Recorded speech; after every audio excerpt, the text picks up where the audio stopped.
বিএনপির স্থায়ী কমিটির জরুরি সভায় অংশ নিতে গুলশান কার্যালয়ে গেছেন দলটির ভারপ্রাপ্ত চেয়ারম্যান তারেক রহমান। মঙ্গলবার ভোর ৬টায় রাজধানীর এভারকেয়ার হাসপাতালে চিকিৎসাধীন অবস্থায় শেষ নিঃশ্বাস ত্যাগ করেন বিএনপি চেয়ারপারসন ও সাবেক ৩ বারের প্রধানমন্ত্রী বেগম খালেদা জিয়া। এরপরই জরুরি এ সভা ডাকা হয়। মঙ্গলবার দুপুর 12:30টার দিকে বিএনপির ভারপ্রাপ্ত চেয়ারম্যানের গাড়ি গুলশানে চেয়ারপারসনের রাজনৈতিক কার্যালয়ে প্রবেশ করে। এর আগে তারেক রহমান গুলশান অ্যাভিনিউয়ের বাসা থেকে গুলশানে চেয়ারপারসনের কার্যালয়ের উদ্দেশ্যে রওনা দেন। তারেক রহমান পৌঁছানোর আগেই ওই সভায় অংশ নিতে দলটির স্থায়ী কমিটির সদস্যরা পৌঁছান।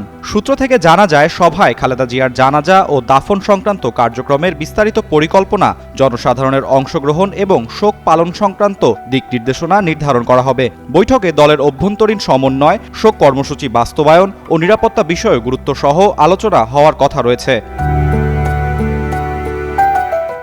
সভা শেষে মির্জা ফখরুল ইসলাম আলমগীর সাংবাদিকদের বলেন, শোককে শক্তিতে রূপান্তরিত করে অপ্রতিরোধ্য বিএনপি গড়তে হবে। এছাড়াও তিনি জানান, খালেদা জিয়ার জানাজা বুধবার বাদ জোহর অনুষ্ঠিত হবে ও দাফন হবে শহীদ জিয়াউর রহমানের কবরের পাশে।